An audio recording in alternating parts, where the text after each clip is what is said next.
And here is the Artist's Almanac for March 3rd, 2018. It's the anniversary of the premiere of Georges Bizet's beloved opera, Carmen. Based on a novella of the same name by Prosper Mérimée, the opera was first performed at the Opéra Comique in Paris on the 3rd of March of 1875, where its breaking of convention shocked and scandalized its first audiences. Most of the characters in Carmen, the soldiers, the smugglers, the gypsy women, and the secondary leads, Micaela and Escamillo, are reasonably familiar types within the opera comique style. However, the two principals, Don José and Carmen, lie firmly outside the genre and are akin to the realistic or verismo style that would find fuller expression in the works of Mascagni, Leoncavallo, and Puccini. With a libretto based on a story considered too salacious for public performance at the time, Carmen was roundly denounced as immoral by critics even before its score had been completed. The title role was rejected by nearly every female performer considered for the part, and the head of the theater in which the opera was to be staged pressured Bizet for rewrites out of fear of financial ruin should the production be a flop.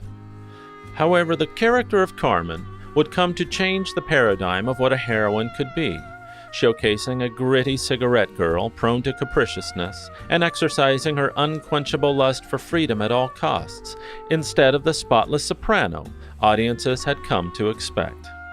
Perhaps unsurprisingly, through its initial run at the Opéra Comique, Carmen provoked little public enthusiasm and was often performed to half-empty houses, even when the management gave away large numbers of tickets. Carmen's librettist recorded his impressions of the premiere in a letter to a friend. The first act was evidently well received, with applause for the main numbers and numerous curtain calls, but after the Toreador song, there was coldness. In Act 3, only Micaela's aria earned applause, as the final act was glacial, from first to last, as he put it. At the end of the night, Bizet reportedly was left only with the consolations of a few of his friends.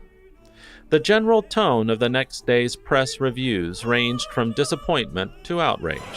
Complaints ranged from Bizet's Wagneristic style, with a subordination of the voice to the noise of the orchestra, to consternation that the heroine was an amoral seductress rather than a woman of virtue. Mezzo-soprano Galli Marie's interpretation of Carmen was described by one critic as the very incarnation of vice. Carmen ran to the end of the season, but was brought back in November of 1875 and ran for a further 12 performances until the 15th of February, 1876, seeing a total of 48 performances for the entire year. Among those who attended the second run was Tchaikovsky, who wrote to his benefactor stating, "Carmen is a masterpiece in every sense of the word. One of those rare creations which expresses the efforts of a whole musical epoch." After the final performance, Carmen was not seen in Paris again until 1883.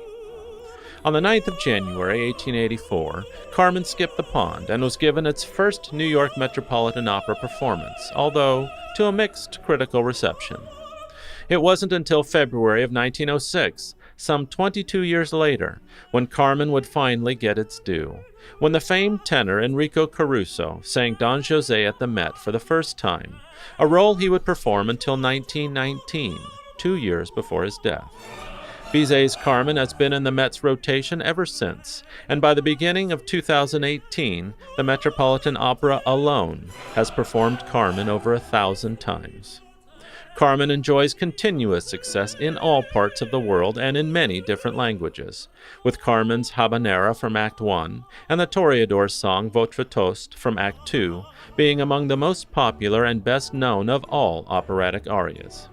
In 2017 alone, Bizet's Carmen saw over 3,000 performances worldwide. Sadly, Georges Bizet never witnessed the grand success that Carmen was to become, but died suddenly on June the 3rd of 1875 on the night of his wedding anniversary at the young age of 36, just after the 34th performance of his beloved opera, Carmen. Thanks for listening. Be kind, do good work, and until next time.